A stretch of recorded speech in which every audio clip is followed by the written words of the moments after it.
friend of mine, Nicole Benham, is hosting rooms on Clubhouse, and she says, you got to come on. The vitriol is killing me. These are all turning into screaming matches. Nobody's talking to anybody. I said, all right, cool. We'll go on. We'll do it and watch. We won't have a single argument. We'll invite people on from both sides. There was one rule. Before you started to describe what you thought of the other side, you had to say, before I disagree with you, here's what I think your position is. And you got to continue to state the other side's position until they agree that you've gotten it. Now, what happened? No agreement and no arguments. That was what we were really going for. We wanted to show that people on both sides, in one of their emotional time frames, if your only requirement was you had to state the other side's position first, nobody got out of control. Did it work? That's exactly what happened. We wanted to show people that you can have conversations that do not devolve into screaming matches with vitriol, talking about how you're dedicated to the destruction of the other side. Just first, see if you can outline where they're coming from. That's really impressive, because I've just, having seen on Clubhouse, people, which part of the reason I liked Clubhouse, you get to hear voices from all sides. They were emotionally intense. Right.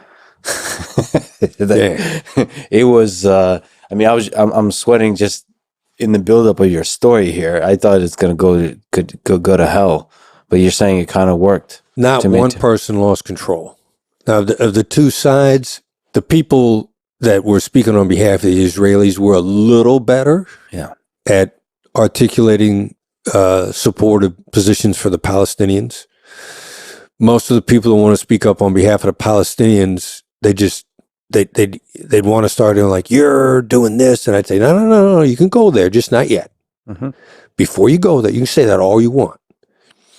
Before you go there, you've got to try to articulate to them where they're coming from. They got to tell you got it right. And what would consistently happen is there's a leveling out of a person to try to see the other side's perspective and articulate it. It's enormously beneficial to the person who's trying to do it, which was really the point that we were trying to make. It's a really interesting exercise. I mean, that by way of advice.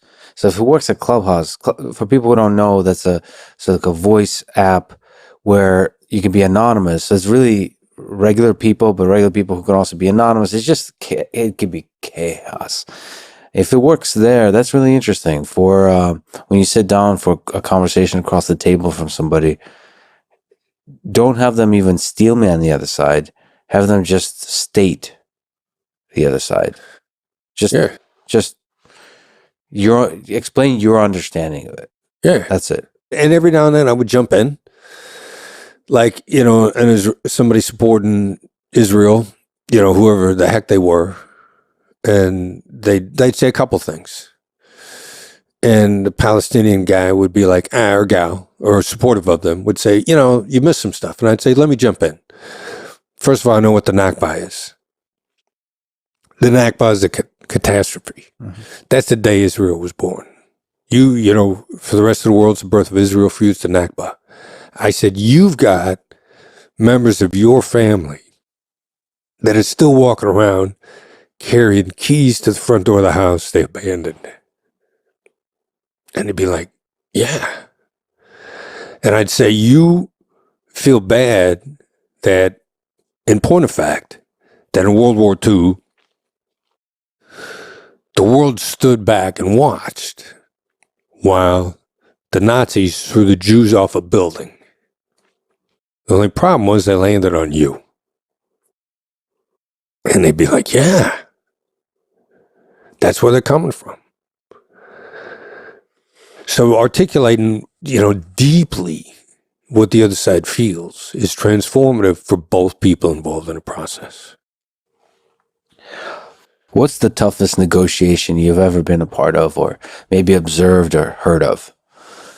What's a difficult case you just stands out to you, or maybe you just want one of many? Well, the the stuff we went through with Al Qaeda in and around Iraq and Saudi. First one was in Saudi in 2004 timeframe. The hardest part about that was working with family members and not deceiving them about the possibility of the outcome. Yeah, how do you talk to family members? Is that part of the negotiation? Yeah. Empathy, learning empathy the hard way. And then being able to take it up to higher levels. Because at its base level, a guy that we're working with now that's coaching us in EOS and is a business partner, his name is Jonathan Smith, he pointed out to us that there's a Shu Ha-Ri concept. Are you familiar with Shu Ha-Ri? It's a martial arts concept. And Shu is do it exactly as the master is telling you to do it. Wax on, wax off, Karate Kid stuff. Mm-hmm. Ha is when you've done the repetitions enough times, you're getting a feel for it, and you begin to see the same lessons coming from other masters. You're seeing the same thing show up in other places. And at the Re level, you're still in the discipline, but you're making up your own rules. It's almost a flow state. Mm-hmm. And you don't realize that you're making up your own rules. And if somebody asks you where you learn that, you probably say, my sensei taught it to me. My master taught it to me. This will come back around to negotiating with families pretty quick.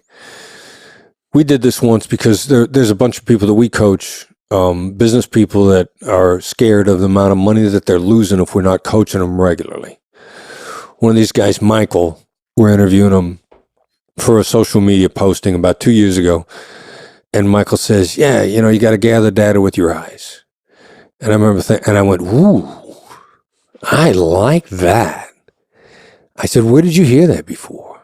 And he goes, I don't know. I heard it from you, I think. And I was like, no. I'd have remembered saying that. Yeah. That's the first time I've heard that. He's in Re. So what's this got to do with families?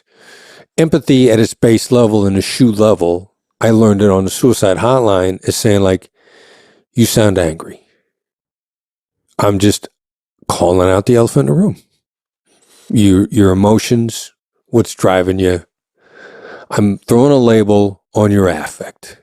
And I'm saying you sound, or it sounds like you are, because that's the basic Karate Kid wax on, wax off approach.